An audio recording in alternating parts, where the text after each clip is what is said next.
the crack. It sounded painful. I paused. Inside myself I heard, "Ah!" I had tried to stand up, but I found my face plastered on the wooden floor, followed by a giant rush of blood out of my nose. I did not know where I was. My eyes moved from side to side, trying to see if anything looked familiar. The room looked as if it could have been a part of a wooden cabin. I heard nothing. Wondering where the sound came from earlier, I looked down at my feet. My shins had cracked, folded backwards. The commotion I must have heard was my brain telling me something was seriously wrong. I was feeling nothing. A 2-year medical student, and the knowledge I had was what I needed. I laid there and thought to myself as the blood from my nose was slowly flowing down my throat. There was nothing I needed to worsen my situation than the blood in my stomach, which caused me to be violently ill. My brain was in a state of confusion. The vomit had slowly built in my throat from the blood in my stomach. I gasped for air and noticed a pain had developed in my nose and legs. It started to feel like I was crashing. I noticed some slight movement in my head and arms. It started to feel like I was crashing. I noticed some slight movement in my head and arms.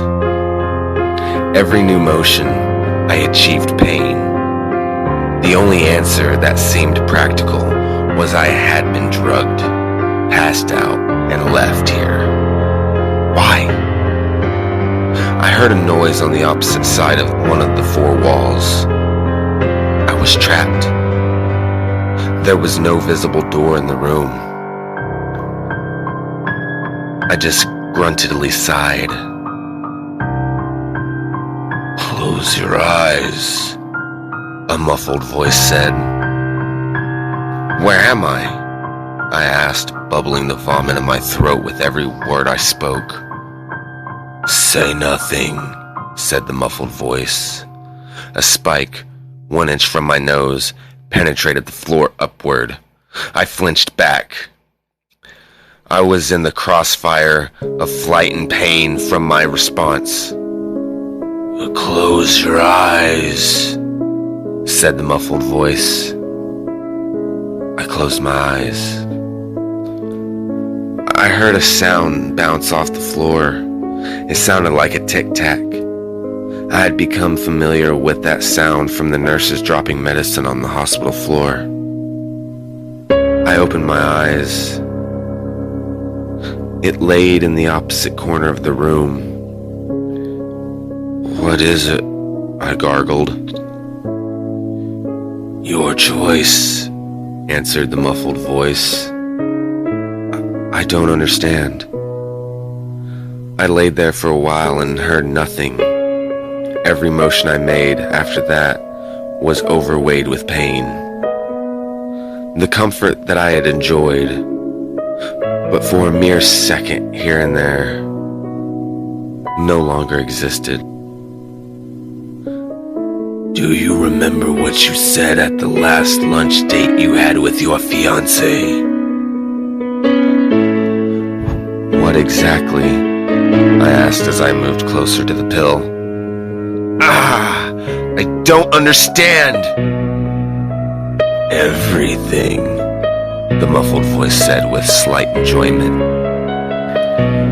"It's not what you think anymore. It's the way you say what you think."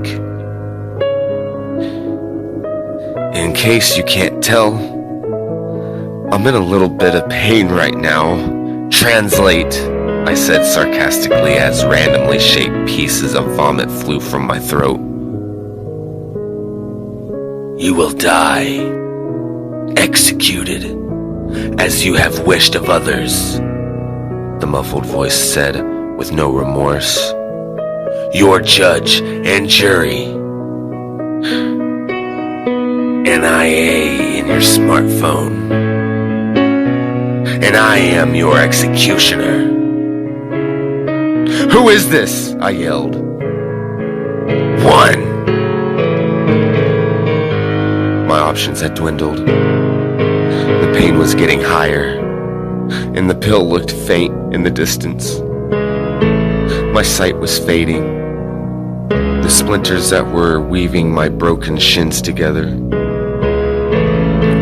started to poke my inner skin and punctured it as I watched the blood drip. I laid on my side as I tried to move, inch by inch, closer to the pill. I found the complication in my shin bones started to do the same in the rest of my body, deteriorating my ribs as they broke one by one with each side motion I took. The pain started to dictate my choice of going no further. My left lung had collapsed, punctured by a broken rib. My legs, I wish I no longer had, made me want to wish I was dead. Every attempt I took to breathe was taking the breath right out of me. I wished for death. I reached for the pill, wrapped my hand around it, and painfully placed it in my mouth. My mouth was nothing more than a desert. The tablet laid in my mouth and never attempted to dissolve. I had no chance of swallowing it and prayed for death. Is it time? The muffled voice asked. I did not answer. The dehydration had dried my vocal cords. If this is your stopping point, blink both eyes twice. I blinked once, and then followed through with a second time. A spike identical to the one that almost stabbed me in the nose entered through the cabin floor.